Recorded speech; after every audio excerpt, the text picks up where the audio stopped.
One lucky day, we were fortunate enough to eat at Victoria and Albert's in Disney's Grand Floridian Resort, and to put it simply, this restaurant fully lives up to the hype. The space itself is actually quite small, maybe fitting about 12 tables, creating a very cozy and intimate atmosphere. There was a live harpist in the middle, playing classical music but also harp covers of Disney songs, and she even went table to talk with guests throughout the night, which was an incredible touch of Disney magic. The meal had two servers, one that takes the orders and brings out the food, and the other that describes in detail what you're eating in each course. And of course, the places are set with very elegant Victoria and Albert's dinnerware. The menu has suggested wine pairings for each course, and if you're celebrating a special occasion, they'll even print a customized special menu for you to take home, which we were, and we did. With our meal, we had Iron Horse Fairy Tale Cuvée Champagne, which is only sold in a few places around Disney property and is not sold anywhere outside of Disney. The first course was an amuse-bouche course to wake up our palates and prepare us for the main event. It was a cold carrot soup, and although it was tiny, which is the whole point, it was still packed with flavor, and was surprisingly very delicious considering cold carrot soup doesn't sound particularly appetizing to me. Next was Colorado bison with black garlic sauce and a charmoula, which is a North African relish made with fresh herbs and spices. I'd never had bison in this format before, and it was incredible on its own, but adding in the different sauces elevated it to a whole different level of experience. Each bite was like its own independent dish. Next up was the seared Hokkaido scallop with melted red cabbage and shallot jam. I'm not kidding when I say that this may very well be the best single thing I've ever eaten in my life. There's really not much more to be said for this dish, simply perfect. After this course was the first of 3 bread service courses throughout the meal. There was a multi-grain bread, a black truffle bread, and a brioche, each with their own unique butters to accompany them.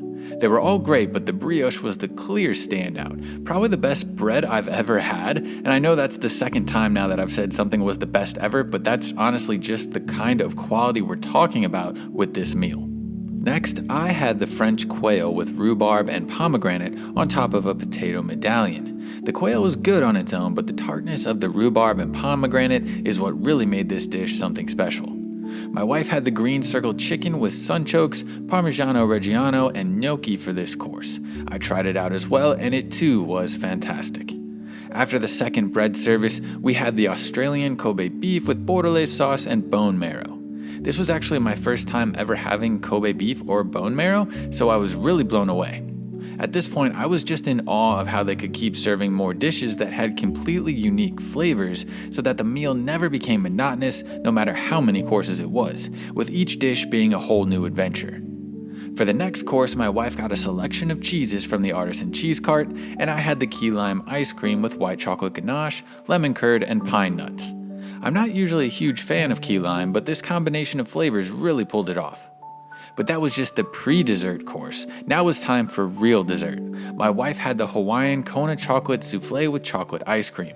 If you're a chocolate lover, this is absolutely the dish for you. I had the Tanzanian chocolate mousse with orange-scented milk chocolate gelato. That spiky sculpture there is the mousse, complete with gold flakes on top. It was a beautiful dessert.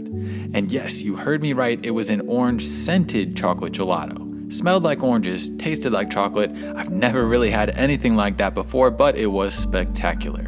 After this course, you also get to take your pick of a handcrafted designer chocolate truffle made by the pastry chef, as well as getting a loaf of date bread to take home with you and a rose for each woman at the table, just adding that final magical touch.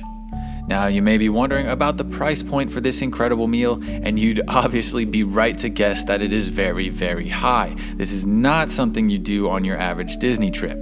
This meal costed us a little over $500, and we played it pretty conservative as far as our selections versus what you can upcharge for. It's just something you're going to have to realize and accept going in, but in my opinion, it's absolutely worth it for a once-in-a-lifetime experience if you have that extra money to spend. This is truthfully the best meal I've ever eaten, and it was an experience I'll never forget.